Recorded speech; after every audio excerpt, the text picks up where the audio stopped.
अभी कुछ सामान ख़त्म हुआ था, सोचा कि अपने हस्बैंड को पैसे देती हूँ और मंगवा लेती हूँ। यहाँ पे मैं कुछ चीज़ें वगैरह लिख रही थी, सब्ज़ी वगैरह बिल्कुल ख़त्म हुई हुई थी। पता है जब आखिरी तरीक़ें चाह रही होती हैं तो फिर दालें सब्ज़ियाँ हर चीज़ ख़त्म हो जाती है। तो अभी 10 दिन पड़े हुए थे सैलरी मिलने को, तो मैंने सोचा कि चले सब्ज़ी वगैरह मंगवा लेती हूँ। सब्ज़ी भी आजकल बहुत ज़्यादा महंगी हो गई हुई है, तो यहाँ पे बस मैं सब्ज़ी वगैरह लिखूँगी, सुबह का नाश्ता वगैरह लिखूँगी। तो मैंगो का सीज़न बस ऑफ हो रहा है, तो मैंने कहा चले मैंगो वगैरह भी मंगवा लेते हैं। आजकल ना बड़े अच्छे एप्पल आए हुए हैं, एप्पल खाने में बहुत मज़ा आता है। पहले जो एप्पल थे ना वो ग्रीन कलर के थे, टेस्ट वाले नहीं थे। अब तो बंदा भूख लगे तो एप्पल भी खा ले तो पेट फुल हो जाता है। तो मैं वो वाले एप्पल मंगवाऊँगी, मैंगो मंगवाऊँगी, सुबह का नाश्ता मंगवाऊँगी।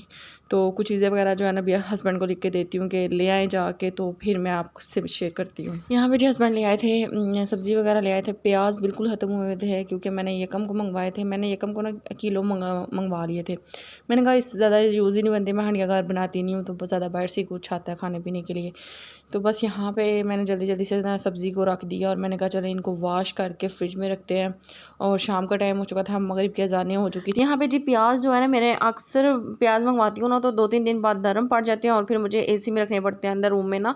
अब बस दफ़ा अगर कोई मेहमान भी आ जाता है फिर भी शर्मिंदगी होती है, लेकिन अब बंदा उनको क्या बताए कि मैं अक्सर ये जो है ना प्याज पहले बाहर रखती थी टोकरी में। इसकी ना टोकरी थी, आलू वाली भी टोकरी थी और प्याज वाली भी ना। तो मैं जब भी उसमें आलू प्याज वगैरह रखती थी ना तो मेरे आलू जो है ना ख़राब हो जाते थे, प्याज ख़राब हो जाते थे। फिर मैंने इसको ऐसे किया कि एसी में रखना। आलू थे, आलू भी साफ़ सुथरे थे। अच्छा मुझे इनको धोने की ज़रूरत नहीं पड़ी क्योंकि एक तो मिट्टी वाले आलू होते हैं और एक साफ़ आलू होता है ना, वो मैं अब रखूँगी। हमसे तो बजट ही नहीं होती यार, सच्ची बता रही हूँ। जब से स्कूल लगे हैं, बच्चों का लंच, बच्चों का नाश्ता, और फिर जब बच्चे ट्यूशन से आते हैं तब उनको भूख लग जाती है। फिर मैं फ्राइज़ बनाती हूँ, कभी कटलेट्स बना लेती हूँ, कभी कुछ ना इसी तरह की चीज़ें वगैरह बना के बच्चों को खुश करती रहती हूँ।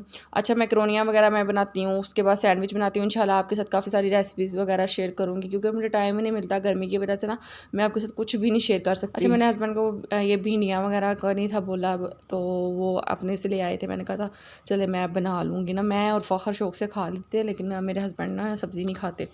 वो ये है कि वो दार हो रहे हैं वो दालें बहुत शौक से खाते हैं। उनको तो 2-3 दिन लगातार आप एक हफ़्ता भी दालें देते रहे ना, वो खुश होकर खाते रहेंगे। लेकिन मेरी मामा ने मुझे ना सब्ज़ी भी लगाया था तो मैंने सब्ज़ी ही शुरू से खाई है। यहाँ पे जी बस तोरियाँ मैंने देखी, मैंने कहा बस 2-3 तोरियाँ लाए हैं। फिर मैंने कहा नहीं यार काफ़ी सारी लाए हैं वो ये है कि जब आलू डालते हैं ना तोरियों का पता ही नहीं चलता कि तोरियाँ गई किधर हैं, फिर बस टेस्ट ही आता है। तो ये है कि बस हम लोग ये खा लेंगे और हस्बैंड के लिए मैं दाल बना लिया करूँगी। वरना वो ऐसा करते हैं कि अगर मैं ना भी कुछ बनाऊँ ना, वो अपने लिए चपली वाला कबाब ले आते हैं या कबाब ले आते हैं। इस तरह कोई ना कोई चीज़ कर लेते हैं, जुगाड़ लगा लेते हैं अपने खाने पीने का ना। गोभी मंगवाई थी, गोभी का भी कहते थे कोई टेस्ट नहीं है। मैंने कहा था नहीं आप ले आए, सुबह पराठे खाने का बहुत दिल करता है। बारिश हो रही है ना बाहर, तो बाहर ना इस टाइम दिल करता है कि बस अब पराठा हो, चाय और साथ गोभी वाला हो या आलू वाला पराठा हो। इतना दिल करता है, इतना दिल करता है ना। फिर मैंने सोचा कि चले आज हम गोभी वाला पराठा जो है ना सुबह इंशाल्लाह बनाएंगे।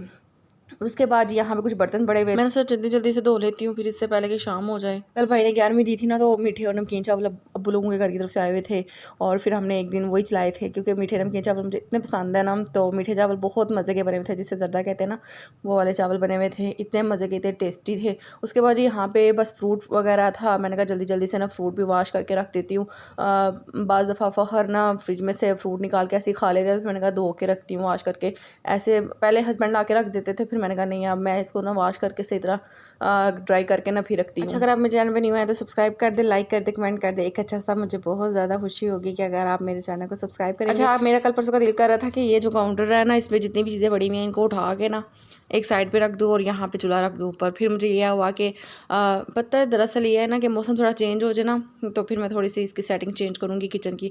और मैंने जो बकेट मंगवाई हुई है किचन के लिए, काफ़ी अच्छी अच्छी चीज़ें ऑर्गेनाइज़ करने के लिए मंगवाई हुई हैं। इंशाल्लाह वो अब भी नहीं लगा रही, मैंने कहा थोड़ा बारिशों वाला मौसम क्लोज़ हो जाए ना, ये छपलियों वाला ये वो, तो फिर इससे अच्छा है कि मैं ज़्यादा थोड़ी सी ना सेटिंग वगैरह करूँगी। मैं आजकल ना दराज से काफ़ी सारी चीज़ें मंगवा रही हूँ और फिर मेरा बड़ा दिल करता है कि आप लोगों को दिखाऊँ। फिर मैंने कहती हूँ जब ऑर्गेनाइज़ करूँगी किचन का तो फिर आप लोगों को दिखाऊँगी। आज मैंने मशीन लगा दी थी शाम के टाइम ही और काफ़ी सारे कपड़े हो गए थे, बहुत ज़्यादा कपड़े हो गए थे। तो यहाँ पे बस मैंने जल्दी से कपड़े वगैरह जितनी देर में मैं चेंज कर थी लाइट ऑफ हो गई थी। फिर सुबह हुई तो मैंने कहा चले अब जो है ना मैं आपके साथ शेयर करती हूँ। अभी मैंने यहाँ पे चादर दूसरी वाली डाल दी है क्योंकि अब मौसम चेंज हो गया, बारिशें हैं, तो इस वजह से फिर मैंने कहा कि ये वाली चादर काटन की उतार के ना अब ये वाली डालते हैं। और ये वाली इतनी अच्छी लग रही थी ना, रूम में काफ़ी टाइम के बाद डाली थी, तकरीबन 1 साल के बाद।